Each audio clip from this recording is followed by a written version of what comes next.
ঘূর্ণিঝড় রিমালের প্রভাবে অতি ভারী বৃষ্টি হওয়ার পর চট্টগ্রামের বিভিন্ন এলাকায় জলাবদ্ধতায় দুর্ভোগ দেখা দিয়েছে।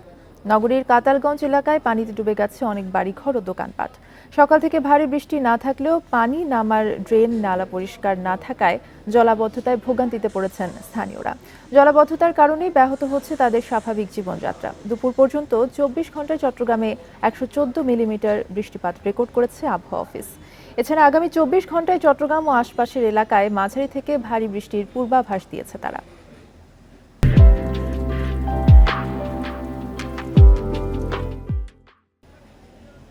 বড় খালের প্রায় উপর দিয়ে কি করে ওরা পরিষ্কার করে চলে যায়, খননটা করে না, যার কারণে ওই খালের পানি উল্টা এদিকে চলে আসে। ৫ বছর আগে এরকম ভোগান্তি ছিল না, কিন্তু এখন এসে আমার মূলত কথা হচ্ছে যদি নালাটা যদি পরিষ্কার থাকতো তাহলে মনে আমরা এই ভোগান্তিটা হতে পারতো না।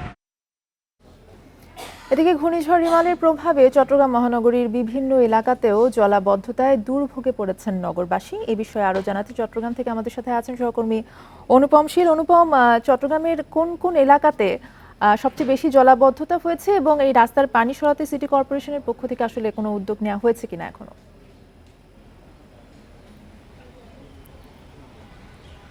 আজকে আমরা সকাল থেকে চট্টগ্রাম নগরীর বিভিন্ন এলাকা ঘুরে দেখেছি, তবে আমরা শুধুমাত্র কাতালগঞ্জ এলাকায় বেশ কিছু বাড়িঘরে এখন পানি দেখছি।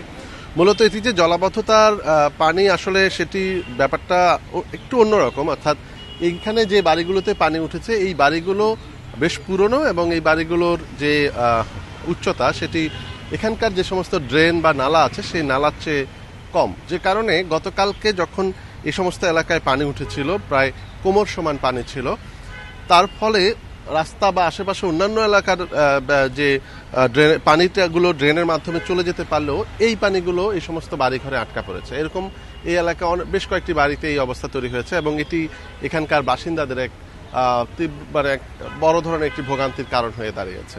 এবং এই পানি ঠিক কবে নাগাদ নামবে, এবং আমরা যেমনটা এই বাড়ির মালিকদের কাছ থেকে জানতে পেরেছি যে এই পানি আসলে পাম্প করে ছড়ানো ছাড়া আর কোনো উপায় নেই। আর এই এলাকায় যে বড় নালাগুলো আছে, বেশিরভাগ নালাতেই আসলে ময়লা আবর্জনা ঠিক মতো পরিষ্কার করা হয় না, যে কারণে পানি নামতেও একটু সময় লাগে। তাই এখানে আসলে এই বাড়ির মালিকরা যারা মূলত এই সমস্ত বাড়ি ঘরে বসবাস করেন তারা পাম্প করে এখান থেকে এই পানিগুলো সরানোর চেষ্টা করছেন।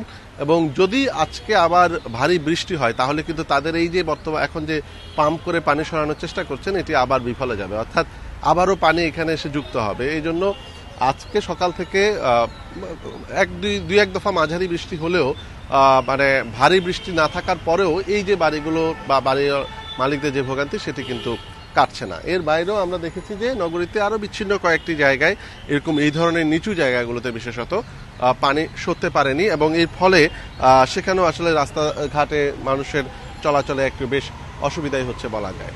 আর আমরা একটু খবরও যেমনটা জানাচ্ছিলাম যে আগামী ২৪ ঘন্টায় কিন্তু চট্টগ্রামে মাঝারি থেকে ভারী বৃষ্টিপাতের পূর্বাভাস আছে, যদিও আগামীকালকের পরে বৃষ্টিপাত কিছুটা কমে আসবে বলে আবহাওয়া অফিস সূত্রে জানিয়েছে। সেক্ষেত্রে এই যে বাড়িগুলো বা এই ধরনের নিচু জায়গাগুলো বা চট্টগ্রাম মহানগরীতে যদি আবারও ভারী বৃষ্টি হয় তাহলে কিন্তু আবারও জলাবদ্ধতা তৈরি হতে পারে। তবে আজকে চট্টগ্রাম উন্নয়ন কর্তৃপক্ষের চেয়ারম্যান যারা মূলত চট্টগ্রামে জলাবদ্ধতা নিরসনে কাজ করছে তারা গতকালকে ওয়াসার সাথে তারা একটি বৈঠক করেছিল। আজকে কর্ণফুলী গ্যাস ডিস্ট্রিবিউশন কোম্পানির সাথে তারা একটি বৈঠক করেছে, যে সেই সমস্ত বৈঠকে মূলত বিভিন্ন খাল নালায় যে তাদের পাইপলাইনগুলো আছে যেগুলো ময়লা বা পানি অপসারণের ক্ষেত্রে বাধা তৈরি করে সেগুলো সরিয়ে নেওয়ার জন্য এরকম অন্তত ৭০টি পয়েন্ট তারা চিহ্নিত করেছেন এবং সেখান থেকে সেগুলো সরিয়ে নেওয়ার জন্য সংশ্লিষ্ট সেবা সংস্থাগুলোকে সিডিএর চেয়ারম্যান একেবারে গিয়ে তিনি অনুরোধ করছেন।